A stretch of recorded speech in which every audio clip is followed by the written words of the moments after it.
వాక్యాన్ని చదువుకుందాము. ప్రసంగి గ్రంథము 10వ అధ్యాయము. ప్రసంగి గ్రంథము 10వ అధ్యాయము మొదటి వచనాన్ని చదువుకుందాము. బుక్కావాని తైలములో చచ్చిన ఈగలు పడుట చేత అది చెడ్డ వాసన కొట్టును.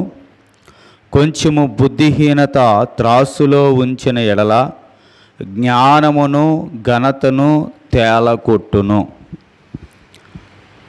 మరి ప్రసంగి గ్రంథమును రాసిన గ్రంథకర్త అయిన సొలొమోను గొప్ప జ్ఞానవంతుడై ఉన్నాడు. మరి సొలొమోను రాసిన ఈ ప్రసంగి గ్రంథములో ఎన్నో విశేషమైన మాటలు తెలియపరచబడి ఉన్నాయి. గూఢభావంతో ఇవి తెలియపరచబడి ఉన్నాయి. అంటే ఈ అక్షరార్థముగా వీటిని అర్థము చేసుకుంటే మనకు అర్థం కావు. మరి ఇప్పుడు చదివిన మాటను మనం చూసినట్లయితే, బుక్కావాని తైలములో చచ్చిన ఈగలు పడుట చేత అది చెడు వాసన కొట్టును. ఎక్కడ ఈగల పని అంట? బుక్కావాని తైలములో ఎలాంటి ఈగల పని? చచ్చిన ఈగలు పడుట చేత అది చెడు వాసన కొట్టును. మరి ఈ యొక్క బుక్కావాని తైలము అంటే ఏమిటి? ఎవరు ఈ బుక్కావాడు అంటే, అత్తరు అమ్మేవారిని బుక్కావారు అంటారు. ఎవరిని? అత్తరు అమ్మేవారిని బుక్కావారు అంటారు.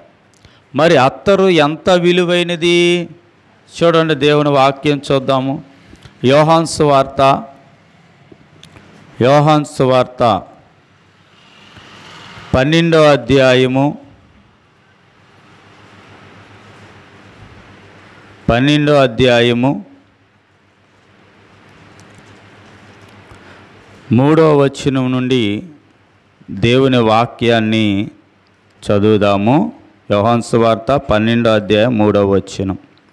ఆయన శిష్యులలో అనగా ఆయనను అప్పగింపనయ్యున్న ఇస్కరియోతు యోధా ఈ అత్తరెందుకు 300 దేనారములకు అమ్మి.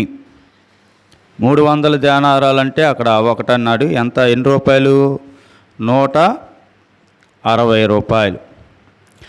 బేదలకు ఇయ్యలేదనెను. వాడిలాగు చెప్పినది బేదల మీద శ్రద్ధ కలిది కాదు, కానీ వాడు దొంగయ్య ఉండి తన దగ్గర ఉన్న సంచి ఉన్నందున అందులో వేయబడినది దొంగలించి వచ్చిన గనుక ఇలాగూ చెప్పాను. అయితే ఈ అత్తరు ఒక స్త్రీ అచ్చ జటామాంసి చాలా విలువ కలిగిన అత్తరును తీసుకొచ్చి యేసుక్రీస్తు ప్రభువారి పాదముల మీద పోసింది. ఆయన తల మొదలుకొని అంగి అంచువట్టు వరకు ఆ తైలం ఆ అత్తరుతో ఆవిడ వేసినట్లుగా మనం దేవుని వాక్యములో చూస్తూ ఉన్నాం. అయితే ఈ అత్తరు ఎంత విలువైనది అంటే అక్కడ చెప్పింది 300 దేనారములు, అంటే మన భాషలో 160 రూపాయలు. 2025 సంవత్సరముల క్రితము 160 రూపాయలు అంటే ఎంత విలువ? మరి ఇది అప్పుడు చెప్పిన మాటే కదా. 2025 సంవత్సరముల క్రితం 160 రూపాయలు అంటే ఎంత విలువ? ఈరోజు లెక్క ప్రకారం చూస్తే అది కోట్లలో ఉన్నట్టే ఒక విధంగా చూస్తే. కానీ ఇక్కడ మనం చదివిన వాక్యము, ఈ బుక్కావాని తైలములో చచ్చిన ఈగలు పడుట వలన అది ఏమైంది? వాసన వచ్చిందంట. కానీ ఇక్కడ ఈ అత్తరు, తైలము అంటే అత్తరు, ఈ అత్తరు యేసు ప్రభువారి మీద పోసినప్పుడు, ఆ తల మీద పోసినప్పుడు, ఆయన పాదముల మీద పోసినప్పుడు, అత్తరుతో ఆవిడ నా తల అంటింది, లేకపోతే నూనెతో నా తల అంటింది అని ప్రభువారు చెప్పి ఉన్నారు. అయితే ఆ వాసన ఎలాగొచ్చిందంటే ఆ ఇల్లంతా కమ్మేసింది, అంత సువాసన. నిజమైన అత్తరు మరి ఆ వాసన పోదు. కానీ అలాంటి విలువ కలిగిన అత్తరులో ఏం పని అంట? చచ్చిన ఈగలు పడినాయి. ఇప్పుడు అంత సువాసన రావాల్సిన అత్తరు ఏమైంది? ఇప్పుడు చెడు వాసన వస్తుంది. సువాసన రావాల్సిన అత్తరు దుర్వాసన వస్తుంది. అందుకే అన్నాడు, బుక్కావాని తైలములో చచ్చిన ఈగలు పడుట వలన అది కంపు కొట్టును. అంటే కంపు వాసన అనేది ఎక్కడి నుండి వస్తుందంటే చచ్చిన ఈగల వలన, అంతేకాని అత్తరు వల్ల కాదు కదా. అత్తరు వల్ల ఎందుకని? అత్తరు వలన సువాసన వస్తుంది, సువాసన వస్తుంది. కానీ దానిలో చచ్చిన ఈగలు పడుట వలనే ఏం వస్తుందంట? దుర్వాసన, చెడు వాసన. మరి ఈ అత్తరు ఏమిటి? బుక్కావాడు అంటే అని చెప్పాను. బుక్కావాడు అంటే ఎవరు? అమ్మేవాడు బుక్కావాడు. మరి అత్తరు ఏమిటి? లేదా తైలం ఏమిటి? తైలం అన్నా అత్తరన్నా ఒకటే అర్థం కనుక తైలం ఏమిటి? మరి చచ్చిన ఈగలేమిటి? ఈరోజు అదే మన వాక్యం. ఈ చచ్చిన ఈగలేమిటో ఈరోజు మనం చూద్దాం.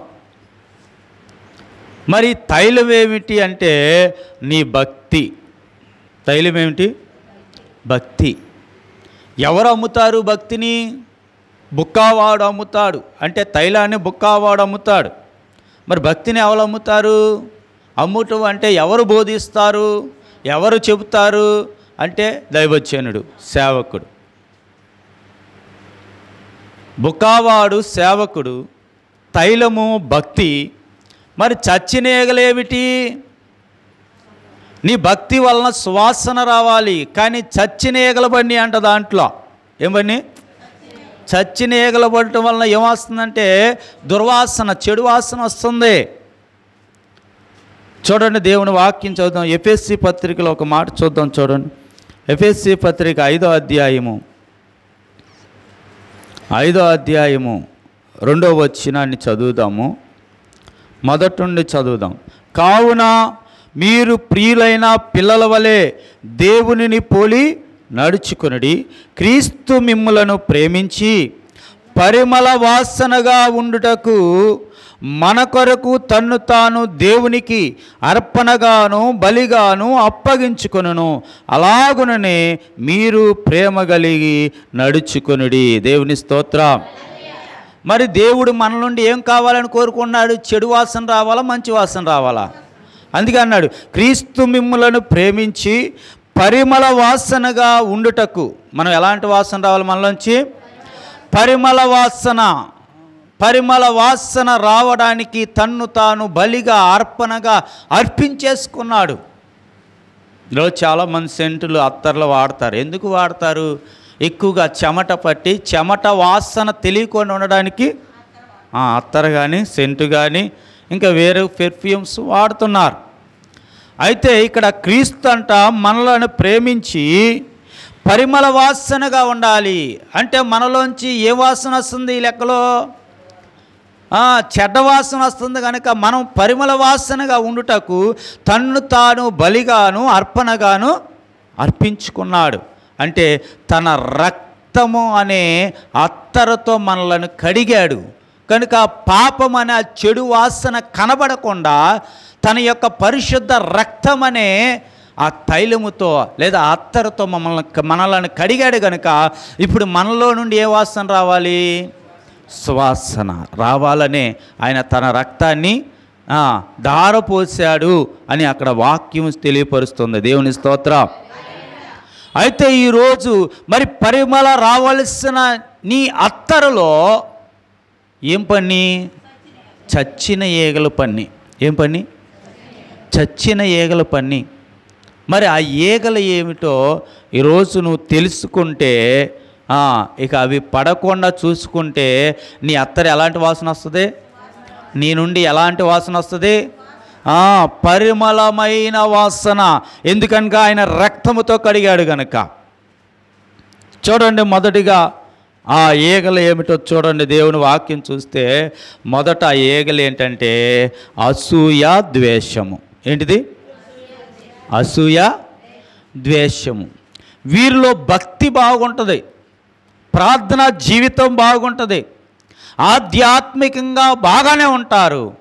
కానీ ఈ రెండు ఉంటాయి. అసూయ, ద్వేషము. అయ్యే చచ్చిన ఈగలో. నువ్వు ప్రార్థన చేయవని కాదు, నువ్వు పాటలు పాడవని కాదు, నీలో భక్తి లేదని కాదు, ఈ చచ్చిన ఈగలైన అసూయ ద్వేషాలు ఉన్నాయి. నీ నుండి మంచి వాసన, పరిమళ వాసన రావాల్సిన నీ నుండి ఇప్పుడు దుర్వాసన వస్తుంది. మంచిగా చెప్పుకోవలసిన నిన్ను చెడుగా ఎందుకు చెప్పుకుంటున్నారు అంటే నీలో ఈ రెండు ఉన్నాయి. వాక్యంలో చూడండి, ఆదికాండము 4వ అధ్యాయము, ఆదికాండము 4వ అధ్యాయము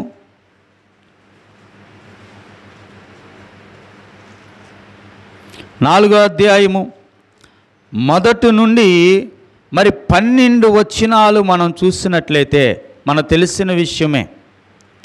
ఆదాము అవ్వలను దేవుడు ఏర్పాటు చేసిన తర్వాత మొట్టమొదటిగా మానవుడిగా జన్మించిన వాడు ఎవరంటే కయీను. ఎవరు? కయీను. ఈ భూమి మీద పుట్టిన వారిలో మొదటివాడు ఈ భూమి మీద. మరి ఆదాము అవ్వలండి, దేవుడు చేశాడు, వాళ్ళని దేవుడు చేశాడు. వీరు మరి కయీను అయితే ఆదాము అవ్వల నుండి మనం ఇప్పుడు ఎలాగ జన్మించామో తల్లి గర్భము నుండి అలాగ జన్మించాడు ఈ కయీను. అంటే భూమి మీద మరి స్త్రీ పురుషుల వలన పుట్టినవాడు మొట్టమొదటి మానవుడిగా ఉన్నవాడు ఎవడంటే కయీనే. అంటే అలాంటి పరిమళ వాసన ఉంటే కయీన్లో, మరి చచ్చిన ఈగలేంటి అంటే అతనిలో ఉన్న ద్వేషము, అసూయ. ఎవరి మీద? తన తర్వాత పుట్టిన సహోదరుడి మీదే. ఈరోజు చాలామంది సంఘములో మనందరము సహోదరులమే, అంటే అన్నదమ్ములము, అక్క చెల్లెండ్రమే. కానీ ఇన్ని బాగానే ఉంటాయి, కానీ అసూయ, ద్వేషం అనే చచ్చిన ఈగలే నీ ద్వారా ఏం వాసన వస్తుంది? కంపు కొడుతుంది. అదే అన్నాడు, బుక్కావాని తైలములో చచ్చిన ఈగలు పడటం వలన అది కంపు కొడుతుందంట. కంపు కొడుతుంది. యేసయ్య తన రక్తమును దారపోసి నిన్ను కడిగితే నువ్వు పరిమళ వాసనగా ఉండాలని తన రక్తం అంతా నీ కోసం దారపోస్తే దానిలో నువ్వు చచ్చిన ఈగలు వేస్తున్నావు. ఏమేస్తున్నావు? చచ్చిన ఈగలు. ద్వేషము, అసూయ. సంఘంలో గొప్పగా ప్రార్థన చేస్తే కొంతమందికి నచ్చదు, కొంతమంది పాటలు పాడితే నచ్చదు, కొంతమంది వాక్యం చదివితే నచ్చదు. మరి ఇది ఏమంటారు? ద్వేషము, అసూయ కదా? నీలో భక్తి లేదంటాకి చెప్పలేము. ఎందుకంటే చక్కగా ప్రార్థన చేస్తావు, చక్కగా పాటలు పాడతావు, చక్కగా మందిరానికి వస్తావు, చక్కగా దేవునికి ఇవ్వవలసిన భాగమునిస్తావు, అన్నీ ఉంటాయి. చచ్చిన ఈగలు కూడా ఉన్నాయి. ఏం ఉపయోగం? ఇప్పుడు తైలములు అన్నీ ఉన్నాయి, అన్ని సుగంధ ద్రవ్యాలు కలిపారు దాంట్లో, కానీ ఏం పడిపోయినాయి? ఆఖరికే చచ్చిన ఈగలు పడిపోయినాయి. వాసన, మంచి వాసన, గుమాయించే సువాసన రావాల్సిన తైలము ఇప్పుడు చచ్చిన ఈగలు పడటం వల్ల మరి దుర్వాసన వస్తుందంట. కనుక మొదటిది అసూయ, ద్వేషము. ఈరోజు ఒకవేళ నీలో ఉంటే ఆ చెడు ఈగలను తీసేయి, నీ నుండి మంచి వాసన వస్తుంది. నీ నుండి దేవుడు అంగీకరించి ఆస్వాదించే ఆ సువాసన వస్తుంది నీ నుండి. నీలో ఉండే ఇదొకటే చిన్నదే, తీసేయండి. ఈ ద్వేషము, అసూయలు తీసేయండి. అందుకే ప్రభువు ఏమన్నాడు? మీరు పరిమళ వాసనగా క్రీస్తు ప్రేమను కలిగి ఉండండి. ఈ ద్వేషము, అసూయ మీలోంచి తీసివేయండి. ప్రేమ చూపించండి. ప్రేమ అన్నిటినీ కప్పిద్ది. ద్వేషాలు, అసూయల్ని కప్పేది ప్రేమ.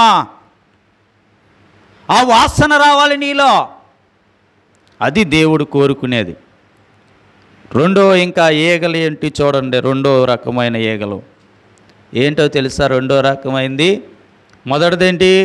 అసూయ, ద్వేషము. రెండోది ఏంటంటే తిండిబోతుతనము, నిద్రమొత్తుతనం. ఏంటిది? తిండిబోతుతనము. ఈ రెండు కూడా దేవుడికి అసహ్యమే. ద్వేషము, అసూయ ఎంత అసహ్యమో దేవునికి, ఈ తిండిబోతుతనము, నిద్రమొత్తుతనము కూడా దేవుడికి అంతే అసహ్యము.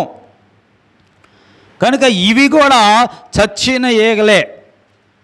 మనం చూస్తే చూడండి, దేవుని వాక్యం చదవండి. హెబ్రీ పత్రిక 12వ అధ్యాయం హెబ్రీ పత్రిక 12వ అధ్యాయము 16వ వచనం. ఒక పూట కూటి కొరకు తన జ్యేష్ఠత్వపు హక్కును అమ్మివేసిన ఏశావు వంటి భ్రష్టుడైనను వ్యభిచారి అయినను ఉండునేమో అని జాగ్రత్తగా చూసుకొనుడి. మరి ఏశావు ఎవరు? ఏశావు ఎవరండి? అబ్రహాము, ఇస్సాకు, యాకోబు. తర్వాత వరుసలో ఎవరు రావాలి? ఏశావు రావాలి. ఎందుకని? యాకోబు పెద్ద కుమారుడు, తండ్రి తర్వాత స్థానము అతనిదే. మరి అబ్రహాం తర్వాత ఎవరికి వచ్చింది? తన కుమారుడైన ఇస్సాకు వచ్చింది. ఇస్సాకు తర్వాత ఇస్సాకు కుమారుడు ఎవడు? యాకోబు. యాకోబుకి వచ్చింది. యాకోబు తర్వాత ఎవరికి రావాలి ఇప్పుడు? ఏశావు. కానీ ఏమైంది ఇక్కడ? ఇంకేమైంది ఇక్కడ? తిండి వలన యాకోబు స్థానములో ఉండవలసిన యోసేపు ఎక్కడున్నాడు? ఇప్పుడు మొదటి స్థానము ఏశావు, అంటే ఇస్సాకు తర్వాత ఏశావు. కానీ ఇప్పుడు ఏమయ్యాడు? ఇస్సాకు తర్వాత యాకోబు వచ్చేసాడు. ఎలా వచ్చాడు? పెద్దవాడైన ఏశావు రావాలి, కానీ చిన్నవాడైన యాకోబు వచ్చేసాడు. ఎక్కడ జరిగింది అంటే ఈ తిండి దగ్గరే జరిగింది. ఎక్కడ జరిగింది? మరి ఇతని జ్యేష్ఠత్వ హక్కు.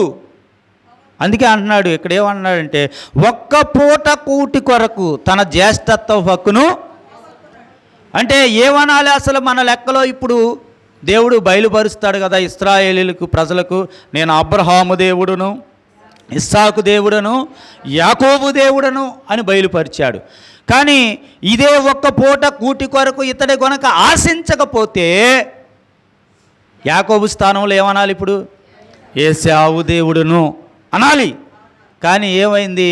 యాకోబు దేవుడును అనవలసి వచ్చింది. మరి ఇతడు ఒక్క పూట కూటి కొరకు తనకున్న జ్యేష్ఠత్వ హక్కును, ఆ ఆశీర్వాదమును, ఆ పైరుమల తైలమును అమ్మివేసి ఆ పూట కూటి కొరకు చచ్చిన ఈగలను పడేశాడు. సువాసన రావాలి ఆయన జీవితము. ఇప్పుడు ఏమొచ్చింది? ఏమని రాశాడు అక్కడ? ఒక్క పూట కూటి కొరకు తన జ్యేష్ఠత్వ హక్కును అమ్మివేసిన ఏశావు వంటి భ్రష్టుడు అన్నాడు. ఇప్పుడు మంచి వాసన? భ్రష్టుడు అంటే మంచి మాట చెడ్డ మాట? మరి ఏ వాసన వస్తుంది?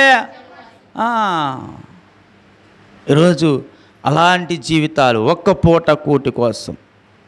సామెతల గ్రంథం మనం చదివినట్లయితే 23వ అధ్యాయం 2వ వచనంలో, నీవు తిండిబోతువైన ఎడల నీ గొంతుకు. ఈరోజు భక్తి చేస్తారు, కానీ చాలామంది తిండి దగ్గరే పడిపోతూ ఉంటారు. ఎక్కడ? తిండి దగ్గరే భక్తి ఉంటుంది వాళ్ళలో, కానీ ఈ తిండి దగ్గర పడిపోతూ ఉంటారు. ఈ నిద్రమోత్తనం దగ్గర పడిపోతూ ఉంటారు. దీని గురించి దేవునికి దూరం అయిపోతూ ఉన్నారు. ఈరోజు ఆరాధన సమయానికి రాకపోవడం కారణం ఈ తిండే. దేవుని సన్నిధానికి సరైన సమయంలో నువ్వు ఏకీభించబోవడం కారణం ఈ తిండే. ఇవే నీలో ఉన్న చచ్చిన ఈగలు. ఇవి తీసేస్తే నీ నుండి ఏమొస్తుంది? చక్కని వాసన, సువాసన, పరిమళమైన వాసన వస్తుంది. అంటే అలా వచ్చారని వాళ్ళలో భక్తి లేదనుకోవడం పొరపాటు.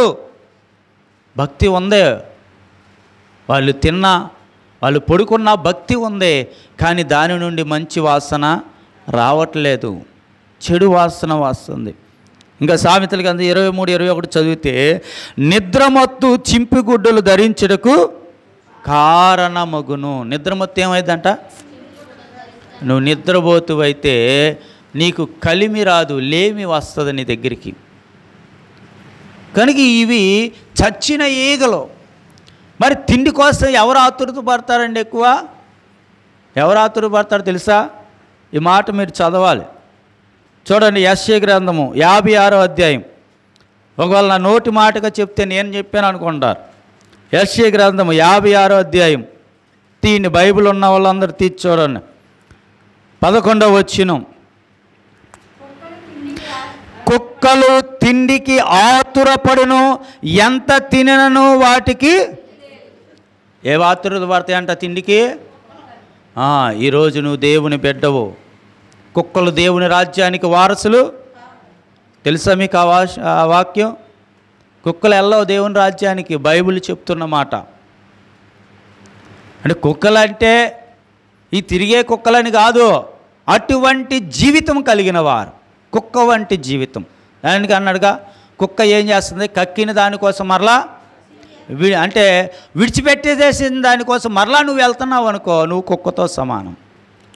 అలాగే ఇక్కడ ఈ తిండికి ఆతురత పడుతున్నావు అంటే నువ్వు కుక్కతో సమానం. వాక్యం చెప్తున్న మాట ఇది. కనుక ఈరోజు తిండి కోసం కాదు నువ్వు ఆతురత పడవలసింది, ఆత్మీయమైన దేవుని వాక్యమైన ఆహారం కోసం ఆతురత పడాలి. ఈరోజు అలా కనుక నీవు ఉంటే నీలో నుండి ఏం వాసన వస్తుందంటే పరిమళ వాసన, సువాసన వస్తుంది, సువాసన వస్తుంది. కనుక మొదటిది ఏంటిది? అసూయ, ద్వేషము. రెండోది తిండిబోతుతనము, నిద్రమొత్తు. ఈ రెండు చచ్చిన ఈగలే. ఇంకా మూడోది చూడండి, మూడోది ఏంటంటే జారత్వము, వ్యభిచారము. ఏంటిది? జారత్వము, వ్యభిచారము. ఈరోజు చాలా చోట్ల కనబడుచున్న మాటలు ఇవే. అయ్యా వాళ్ళు చాలా ప్రార్థన చేస్తారండి, చాలా భక్తిగా ఉంటారండి, చాలా నీతిగా ఉంటారండి, వారు దేవుని దగ్గర చాలా చక్కగా ఉంటారండి, కానీ వాళ్ళలో ఈ జారత్వం ఉందండి. ఈ మోహపు చూపులు ఉన్నాయి, ఈ కామ కోరికలు ఉన్నాయి. అవే నీలో ఉన్న చచ్చిన ఈగలు. చూడండి, మొదటి రాజుల గ్రంథము 11వ అధ్యాయము, మొదటి రాజుల గ్రంథము 11వ అధ్యాయము 3వ వచనం చదువుదాం.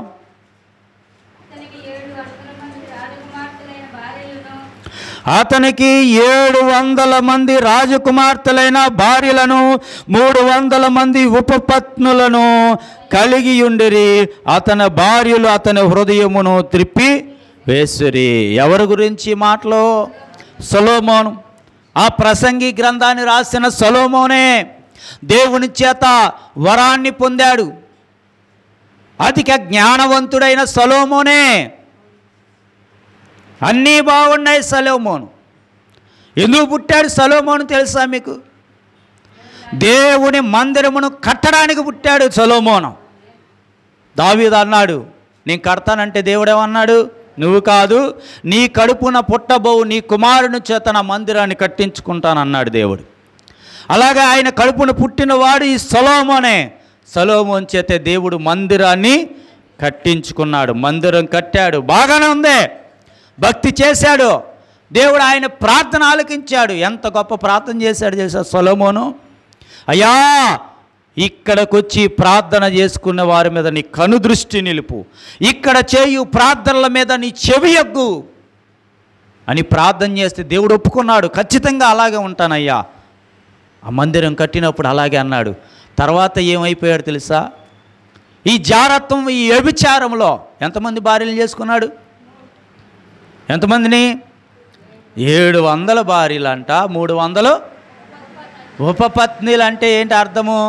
జారత్వం అంటే వ్యభిచారం, వేరొకరితో అక్రమ సంబంధం. 700 భార్యలున్నా 300 మందితో అక్రమ సంబంధం పెట్టుకున్నాడు.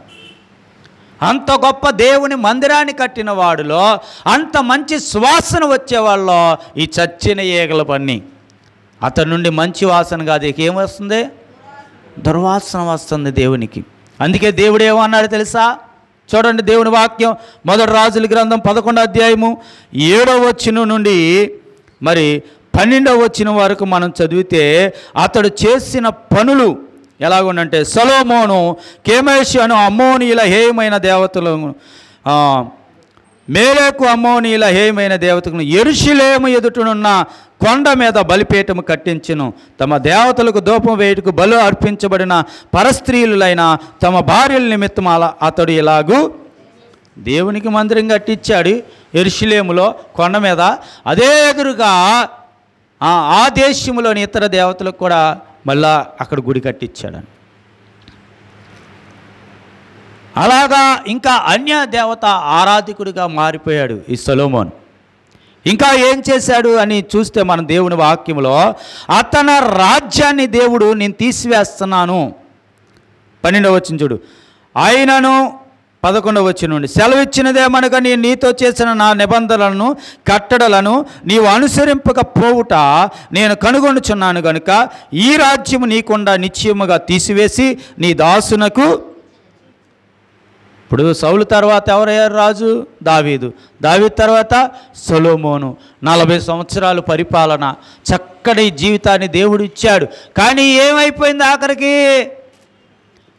భ్రష్టుడే అయిపోయాడు, జారత్వానికి వ్యభిచారానికి లోనైపోయాడు. అందుకే అన్నాడు, నీ నుండి ఈ రాజ్యాన్ని నేను తీసేస్తా, నా నిబంధన చేశాను కదా దాన్ని తీసేస్తున్నా, తొలగించేస్తున్నాను.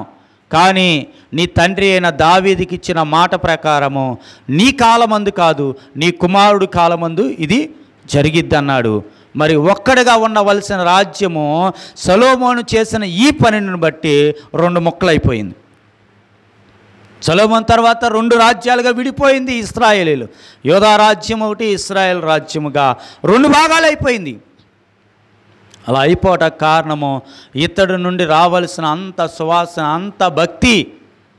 అతడే రాశాడు ఈ ప్రసంగిలో. ఏమని రాశాడు ప్రసంగి గ్రంథంలో?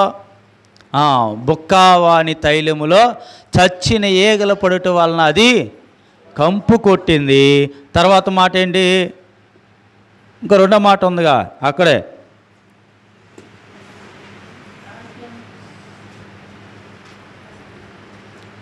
చూడండి. కొంచెము బుద్ధిహీనత త్రాసులో ఉంచిన వల్ల జ్ఞానమును ఘనతను. మరి ఇతడు బుద్ధిహీనత వలన ఇతడి జ్ఞానము, ఇతడి ఘనత ఏమైపోయిందంట? తేలగొట్టును పోయినాయి. ఇతడు చేసిన పనుల వల్ల ఇతడుకున్న జ్ఞానం పోయింది, ఇతడుకున్న ఆ ఘనత అంతా పోయింది. ఈ చేసిన పనుల వల్ల దేవుని దృష్టిలో, మనుషుల దృష్టిలో కాదు, దేవుని దృష్టిలో దేవుడు అంతగా మెచ్చుకొని, అయ్యా నువ్వు జ్ఞానం అడిగావు, నువ్వు వెండినైనా బంగారమునైనా ఐశ్వర్యమునైనా ఘనతనైనా అనకుండా జ్ఞానం అడిగావా? ఎంత మంచోడు సొలొమోను నువ్వు. సరే, నీకు జ్ఞానంతో పాటు ఆ ఘనతను ఐశ్వర్యం కూడా నేను నీకు అన్న దేవుడే ఇప్పుడు ఏమన్నా అంటే నీ నుండి రాజ్యాన్ని తీసేస్తా. అప్పుడు అలాంటి సువాసన వచ్చింది. ఇప్పుడు ఏమొస్తుంది? ఈ జారత్వం, వ్యభిచారం. ఈరోజు మందిరానికి వచ్చి సంఘానికి వచ్చే నీలో లేవా ఇలాంటి ఆలోచనలే నీలో నుండి మంచి వాసన రావాల్సింది. ఏమొస్తుంది అంటారు కదా, బైబిల్ పట్టుకెళ్తారండి, ప్రార్థనకి వెళ్తారండి, ఈమె బ్రతుకు మారలేదండి, ఈమె చెడు తిరుగుళ్ళు మానలేదండి, ఈమె చెడ్డ సహవాసాలు మానలేదండి. ఎందుకు? ఇవన్నీ ఏమైపోతున్నాయి? ఆ భక్తి అంతా పోతుంది ఈ చచ్చిన ఈగలను బట్టి, ఈ చెడ్డ పనులను బట్టి. అందుకే అన్నాడు, బుక్కావాని తైలములో ఏం పట్టి అంట? ఈరోజు అవి నువ్వు తీసేయాలి, నీ నుండి పరిమళ వాసన రావాలి. ఆయన తన రక్తంతో నిన్ను కడిగాడు, పరిమళ సువాసన రావాలని నిన్ను శుద్ధి చేశాడు. ఆ పాపపు వాసన కనబడకుండా చేస్తే మరలా నువ్వు దానిలో ఏం చేస్తున్నావు? చచ్చిన ఈగలేస్తున్నావు, ఇలాంటి కలుపుతున్నావు. ఈరోజు తీసేయాలి అవన్నీ. ఇంకా 4వది ఏమిటంటే కపటము, వేషధారణ. ఏంటిది? కపటము, వేషధారణ. ఈరోజు దేవునికి నచ్చనిది ఇవే, కపటము, వేషధారణ. నువ్వు యథార్థంగా ఉండటం కావాలి. దేవుడికి కపటంగా ఉన్న వాళ్ళంటే ఇష్టమో లేదు. కపటంగా ఉంటే దేవునికి నచ్చదో, వేషధారణగా ఉంటే దేవునికి నచ్చదో. ఈరోజు నీలో ఉన్న ఆ చచ్చిన ఈగల లాంటి ఆ వేషధారణ, కపటాన్ని తీసేయి. వేషనైనా క్షమిస్తాను కానీ వేషధారిని క్షమించనన్నాడు. దేవుడే క్షమించకపోతే ఇంక నీ బ్రతికేమైపోద్ది? ఆ కపటపు బుద్ధి, ఆ వేషధారణ గుణం తీసివేయండి. బైబిల్లో ఒకడున్నాడు, యెహోనాదాబు. అతడి పేరు ఏంటి? యెహోనాదాబు. మరి ఇతడు ఎవరు అంటే దావీదు యొక్క అన్న కొడుకు. ఎవరు? దావీదు యొక్క అన్న కొడుకు. మరి దావీదుకి చాలామంది మగపిల్లలు ఉన్నారు, ఆడపిల్లలు ఉన్నారు, సంతానం ఉంది. దావీదు తర్వాత ఎవరవ్వాలి? తన కుమారులు. కనుక వీడికి ఒక ద్వేషపు ఆలోచన, కుట్రాలోచన, కపటపు ఆలోచన. నేను కూడా అవ్వాలి రాజు. ఎలా అవుతాడు? పిల్లలుండగా, తన కొడుకులు ఉండగా అన్న కొడుకు ఎలా అవుతాడు?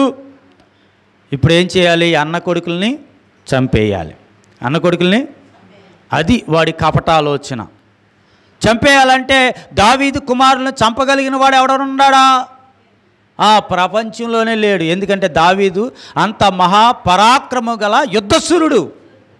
గొలియాతే నిలబడలేకపోయాడు, ఇక సామాన్యుడు వచ్చి దావీదు పిల్లల్ని ఎలా చంపగలరో. అందుకని వీడి ఆలోచన ఏంటో తెలుసా? అన్నదమ్ములు ఇద్దరి మధ్య చిచ్చెట్టాడు. అమ్నోను, అబ్షాలోము, దావీదు యొక్క ఇద్దరు కుమారులు, పెద్ద కుమారులు. వాళ్ళిద్దరి మధ్య చిచ్చు పెట్టాడు. ఘోరమైన చిచ్చు, భయంకరమైన చిచ్చు పెట్టాడు. ఆఖరికి అన్నయ్య తమ్ముడిని చంపేశాడు. అమ్నోను చంపేశాడు అబ్షాలోము. అన్నదమ్ముల మధ్య చిచ్చు పెట్టి అన్నదమ్ములను చంపే విధంగా చేశాడు. కానీ పైన దేవుడు ఉన్నాడు కనుక వాడు పన్నాగంలో పన్ననివ్వలేదు. ఏం చెప్పాడంటే, ఒకటి దగ్గరకు వచ్చి వాడి దగ్గర మంచిగా ఉన్నట్లుగా నటించి అన్న మీద వ్యతిరేకత భావం కలిగించాడు. అన్న దగ్గరికి వెళ్ళి తమ్ముడి మీద వ్యతిరేక భావం కలిగించాడు. ఇవే కపటాలోచనలో. మన చెప్తాడు, దైవజనుడు చెప్పే దైవజనుడు చెప్తాడు, విశ్వాసి చెప్పేవి కపటాలోచనలో. అవే నీలో ఉన్న చచ్చిన ఈగలు. నీ భక్తి మంచిదే, నీ ప్రార్థన మంచిదే, కానీ ఆ మంచి సువాసనల దేవుడి దగ్గర ఈ చచ్చిన ఈగలు పడి ఆ మంచిని చెడగొట్టేసిని. నీలో ఈ కపటం వేషధారణ. ఈరోజు లేరు అలాంటి వాళ్ళు సంఘంలో. వాళ్ళు తెలియకుండా సంఘాన్ని బాడు చేయట్లేదు. ఏ విధంగా ఈ కపటం వేషధారణ దేవుడికి నచ్చదో. ఇవే నీలో ఉన్న చచ్చిన ఈగలు. వీటిని తీసివేయాలండి. వీటిని దూరంగా పారవేయాలి. నీ ఇంట్లో ఏదైనా వస్తువులో తినేదానిలో చచ్చిన ఈగలు పడితే తింటావా? ఎందుకని? తిను, పారేస్తాం. అవసరమైతే దాన్ని మొత్తం పాడేస్తాం. ఒకవేళ రేపు దేవుడు వచ్చినప్పుడు ఈ చచ్చిన ఈగలను బట్టి శాంతం నిన్నే తీసేసి ఆ నరకంలో పడేస్తాడేమో. అందుకే దేవుడు ఈరోజు సేవకుని ద్వారా నీకు తెలియపరుస్తున్నాడు, ఒకవేళ ఈ చచ్చిన ఈగలు ఉంటే ఇప్పుడైనా తీసేసుకో, ఇప్పుడైనా తీసేసి. ఇంకా ఐదోది ఈ లోక స్నేహము. ఏంటి? ఈ లోక స్నేహము. ఈరోజు చాలామందిలో భక్తి ఉంది, లోకము ఉంది. ఏముంది? భక్తి ఉంది, లోకం కూడా ఉంది. అదే నీ భక్తిని అణిచివేస్తుంది. అదే నీ భక్తి అనే సువాసన కనబడకుండా చేస్తుంది. ఈ లోకములో ఉన్న వాటిని దేనిని నువ్వు ఆశించొద్దు. పౌలు గారు అయితే ఏమన్నాడు తెలుసా? ఈ లోకమును పెంటగా ఎంచండి అన్నాడు. ఎలా ఎంచాలి? అది అశుద్ధమైనది, నిషిద్ధమైనది, అసహ్యమైనది. లోకం కూడా అంతే, అలా ఎంచండి. కానీ నువ్వు లోకాన్నే స్నేహిస్తావే, లోకం ఉన్న వాటినే ఇష్టపడతావే, లోకంలో ఉన్న వాటినే కోరుకుంటావే. ఇది కాదా నీలో ఉన్న చచ్చిన ఈగలు? క్రైస్తవుడు చచ్చిన వాడితో సమానమని వాక్యము సెలవిస్తుంది. చచ్చినోడికి ఏం కోరికలు ఉంటాయండి? నీకైతే ఎన్ని కోరికలు లోకంలో. ఇది కాదా నీలో ఉన్న చచ్చిన ఈగలు? ఇది కాదా నీలో ఉన్న చచ్చిన ఆ కంపు కొట్టే వాసన? చూడండి, యాకోబు పత్రిక 4వ అధ్యాయము, యాకోబు పత్రిక 4వ అధ్యాయము 4వ వచనము. వ్యభిచారులారా, ఈ లోక స్నేహము దేవునితో వైరమని మీరు ఎరుగుడా? కాబట్టి ఎవడు లోకముతో స్నేహము చేయగోరునో వాడు దేవునికి. అర్థమవుతుందా? నువ్వు లోకములో ఉన్న వాటిని ఆశిస్తే దేవుని శత్రువు అయిపోతున్నావు. నువ్వు లోకంలో ఉన్న వాటిని కోరుకుంటే దేవునికి విరోధి అయిపోతున్నావు. ఆయనకి విరోధిగా ఉండి బ్రతకగలిగిన వాడు ఎవడైనా ఉన్నాడా? ఎవడి వల్ల కాదు. ఈరోజు ఈ లోక స్నేహమే నీ భక్తిని నాశనం చేస్తుంది. చాలామంది ఇలాంటి వాటిలోనే, లోక స్నేహంలోనే పడిపోతూ ఉన్నారు. అంటే లోకంలో ఉన్న వాటిని ఆశిస్తాం, కోరుకోవటం, వాటి కోసమే ఎక్కువ ప్రయాస. అదే నీ భక్తి జీవితం నుండి రావాల్సిన ఆ మంచి సువాసన రాకుండా అణిచివేస్తుంది. కంపు కొట్టే వాసన నీలో నుండి వస్తుంది. పంది ఏం చేస్తుందండి? ఏం చేస్తుంది? శుభ్రంగా కడిగేసావు, చక్కగా సెంటు కొట్టి అత్తరు కొట్టావు దానికి, కానీ ఉంచుకుంటుందా? చక్కగా సెంటు కొట్టావు, అత్తరు రాసావు, సుగంధ ద్రవ్యాలు రాసావు, మంచి చోట పరుండ పెట్టావు, కానీ ఉంటుంది అక్కడ? ఏం వెతికిద్ది? ఆ కంపే కావాలి, ఆ చెడ్డవాసనే కావాలి, ఆ దుర్వాసనే కావాలి దానికి. ఒకప్పుడు నీ జీవితం పంది లాంటి జీవితమే, ఆ బురదలో పొర్లినటువంటి జీవితమే. కానీ యేసుక్రీస్తు ప్రభువారు తన స్వరక్తము చేత నిన్ను కడిగాడు. ఆ బురదంతా తీసేసి నువ్వు పరిమళ వాసన రావాలని మంచి చోట నిన్ను ఉంచితే మరలా ఏం చేస్తున్నావు నువ్వు? అంటే ఈ లోకం బురద అంటే ఏం కాదు, ఈ లోకం ఏం చేస్తే అంతే కదా. ఒక ఆయన చెప్పాడు పాస్టర్ గారు, పంది ఎప్పుడు కిందే ఎతుకుతూ ఉంటుందంట. ఏం ఎతుకుద్ది? కిందే, నేలే, ఇదే చూస్తూ ఉంటుంది. ఆహా, ఇదే లోకం. అది చచ్చే ముందు దాన్ని తిరగేస్తారంట, అప్పుడు పైకి చూస్తుందంట ఆకాశం వైపు.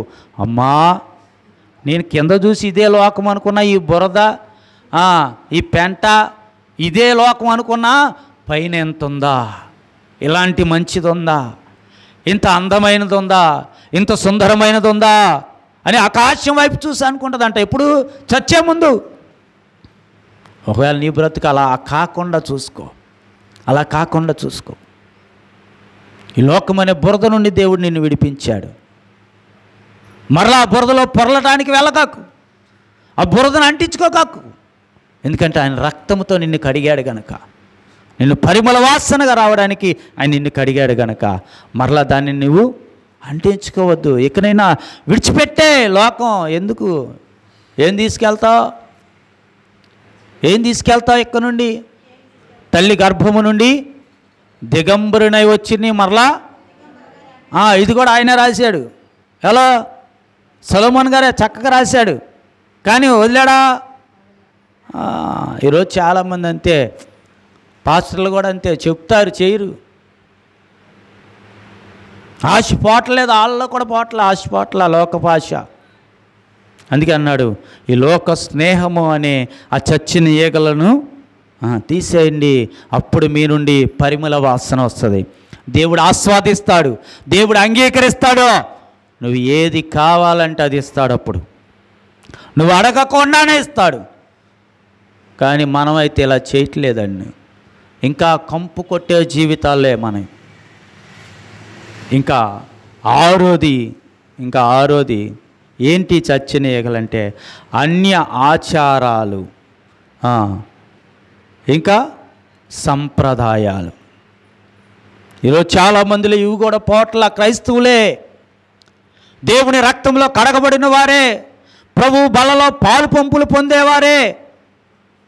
ఇంకా ఇలాంటి నీలో లేవా? ఈ అన్య ఆచారాలు లేవా? ఈ సంప్రదాయాలు లేవా నీలో? ఏంటి అవి? చూడండి, గలతీ పత్రిక 4వ అధ్యాయము, గలతీ పత్రిక 4వ అధ్యాయము 8వ వచనం నుండి, ఆ కాలమందైతే మీరు దేవునిని ఎరగని వారై నిజమునకు దేవుళ్ళు కాని వారికి దాసులై ఉంటిరి. కానీ ఇప్పుడు మీరు దేవుణ్ణి ఎరిగిన వారును, మరి విశేషముగా దేవుని చేత ఎరగబడిన వారునై ఉన్నారు గనుక బలహీనమైనవి నిష్ప్రయోజనమైనవి నైనా మూల పాఠముల తట్టు మరలా తిరగనేలా మునిపటి వలె మరలా వాటికి దాసులై ఉండగోరనేలా మీరు దినములను, మాసములను, ఉత్సవ కాలములను, సంవత్సరములను ఆచరించుచున్నారు. నీలో ఉన్న కంపు కొట్టే ఈగలు ఇవే.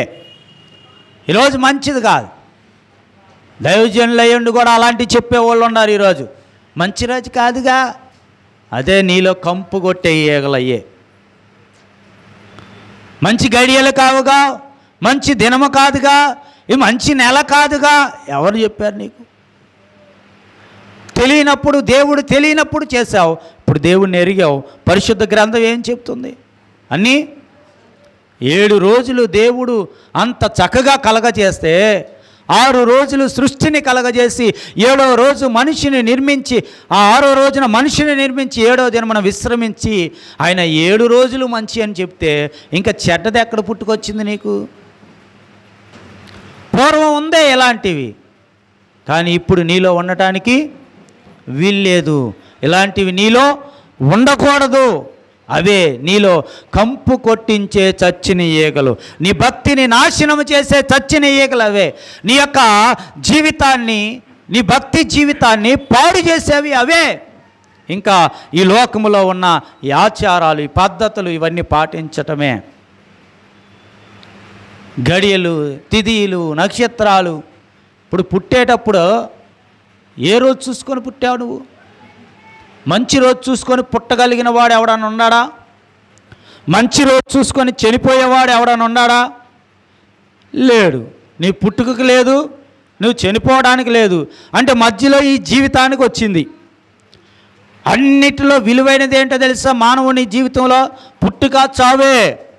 మధ్యలో జీవితం కాదు విలువ, నీ పుట్టుక చావే విలువ దేవుని దృష్టిలో. నువ్వెలా చనిపోతున్నావు, నువ్వెలా పుట్టావు. కానీ వాటికి లేదు ఈరోజు. మిగతా వాటికి వచ్చేసినాయి. ఈరోజు ఇతరుల గురించి నేను మాట్లాడుతున్నావు, నీ క్రైస్తవుల గురించే. దేవుని తెలుసుకొని ఆయన రక్తంలో కడగబడి ఇంకా నీ వాటిని పాటిస్తున్నావే, ఇంకా నీవు వాటి ద్వారా నడుచుకుంటున్నావే, వాటినే చూస్తున్నావే. ఇవే నీలో ఉన్న చచ్చిన ఈగలు, వేరొకటి కాదు. కాళ్ళకు దారాలు కడటం, తాయెత్తులు కడటం, శుభముహూర్తాలు చూడటం, దిష్టి బొమ్మలు కడటం, ఇవి కాదా చచ్చిన ఈగలు నీలో? అవే నీ భక్తి జీవితాన్ని కంపు కొట్టిస్తున్నాయి. అవి ఎప్పుడైతే నీ నుండి పోతాయో అప్పుడు నీ నుండి భక్తి అనే పరిమళ సువాసన దేవుని వద్దకు వెళ్తుంది. భక్తి అనే పరిమళ సువాసన ఇవన్నీ నీలో ఉంచుకొని దేవుణ్ణి అడుగుతున్నానండి, దేవుణ్ణి చేయమన్నాను, చేయట్లేదండి. ఇంత కంపు వెళ్తుంటే దేవుడు ఎలా ఆస్వాదిస్తాడు? దేవుడు ఎలా అంగీకరిస్తాడు? ఇప్పుడు వేస్ట్ బండి ఏదన్నా వెళ్తే అబ్బా అని కమ్మకుందని పిలుచుకుంటావా? కడుపు తెమిలేస్తుంది, వాంతి వచ్చేస్తుంది. ఈ చచ్చిన ఈగల కంపు అంతకన్నా దారుణం. దేవునికి కూడా అలాగే ఉంటుంది. నీలోండి అంత కంపు వస్తే దేవుడు ఎలాగ అంగీకరిస్తాడు? సువాసన వస్తే ఎవడైనా అంగీకరిస్తాడు, ఎవడైనా పీల్చుకుంటాడు. ఈ చచ్చిన కంపు వస్తుంటే దేవుడు ఎలా ఆస్వాదిస్తాడు? దేవుడు ఎలాగిస్తాడు? దేవుడు ఎలాగ నీ బ్రతుకును సరిచేస్తాడు? నువ్వు అడిగి వాటిని ఎలా ఇస్తాడు దేవుడు? ఇంకా ఆఖరిది కలహములు. ఏంటి? కలహములు. రోజు భక్తి ఉంటుంది కానీ అందరితో కలహమే, అందరితో గొడవే. ఇదే నీ భక్తిని పాడు చేస్తుంది, ఇదే నీ భక్తిని నాశనం చేస్తుంది. కంపు కొట్టే ఈగలు ఇవే. కొంతమంది చూస్తాం, మా ప్రార్థన చేయమంటే చాలా చక్కగా ఉంటుంది, పాట చక్కగా ఉంటుంది, అన్నీ బాగుంటాయి, కానీ సంఘంలో ఎవరితో పడదో. నేను ఎవరి గురించి ఉద్దేశించట్లా, చచ్చిన ఈగల గురించి చెప్తున్నా. ఒకవేళ అవి ఉంటే తీసేయండి. నీ భక్తిని అణిచివేస్తున్నాయి అవి, నీకు తెలియట్లేదు. అందుకే సేవకునిగా చెప్తున్నాను, దేవునికి ఎంతో ఇష్టరాలుగా ఉండాలి, నువ్వు ఇష్టడుగా ఉండాలి. కానీ ఈ కంపు కొట్టే ఈగలే నిన్ను పాడు చేస్తున్నాయి, దేవునికి దూరం చేస్తున్నాయి, నీ భక్తిని ముక్తిని చేర్చుకోకుండా చేస్తున్నాయి. భక్తి చేస్తే ఎక్కడికి వెళ్ళాలి మనం? మోక్షానికి వెళ్ళాలి, ముక్తికి వెళ్ళాలి, పరలోకానికి వెళ్ళాలి. వెళ్ళకుండా చేసేవి ఇవే, ఈ చచ్చిన ఈగలే. రోజు బుక్కావాని తైలములో చచ్చిన ఈగల పడుట వలన అది కంపు కొడుతున్నాయి. ఈరోజైనా ఇలాంటి చచ్చిన ఈగలు తీసే. ఎంతకాలం, ఇంకెంతకాలం? దేవుడు ఎన్నాళ్ళు చూస్తాడు? ఇంకా ఇప్పటికైనా చచ్చిన ఈగలు తీసేసిద్దేమో, ఆ చెడు వాసనను తొలగించుకుంటుందేమో. దేవుడు చూస్తున్నాడు, సమయం ఇచ్చాడు. చూస్తాడు. ఒక సమయం ఉంటుంది, ఇక అప్పుడు నీకు ప్రయోజనం ఉండదు. ప్రయోజనం ఉండదు. పండు చెట్టుకు ఉన్నంత వరకే, అది రాలి కింద పడితే ఏమైపోద్దండి? ఏమైపోద్ది? రాలి కింద పడితే పురుగులు తినేస్తాయి, పురుగు పట్టిపోద్ది, డాగు వచ్చేద్ది. నీ జీవితం కూడా అంతే. కనుక దేవుడు ఇప్పుడు వరకు చూశాడు, ఇచ్చాడు సమయం. ఇక సమయం లేదేమో, అందుకే సేవకుని ద్వారా ఈరోజు హెచ్చరిస్తున్నాడు. ఇకనైనా నీ జీవితంలో ఉన్న చచ్చిన ఈగలు తీసేయండి, మంచి వాసన వస్తుంది. యేసయ్య తన అమూల్యమైన రక్తంతో నిన్ను కడిగాడు, నిన్ను శుద్ధి చేశాడు. నీ నుండి పరిమళ వాసన రావాలని, ఆ వాసనను ఆగ్రహించాలని దేవుడు చూస్తున్నాడు. ఇకనైనా చచ్చిన ఈగలు తీసేస్తే మన నుండి ఏమొస్తుంది? పరిమళ వాసన, సువాసన వస్తుంది. దేవుడు దాన్ని ఆస్వాదిస్తాడు, అంగీకరిస్తాడు. అట్టి వారిని దేవుడు ఎక్కడ చేర్చుకుంటాడు? పరలోక రాజ్యానికి చేర్చుకుంటారు. అట్టి కృప ప్రభు మీ అందరికను అనుగ్రహించి ఆ చచ్చిన ఈగలు దేవుడు మీలో నుండి తీసివేయునుగాక. ఆమేన్.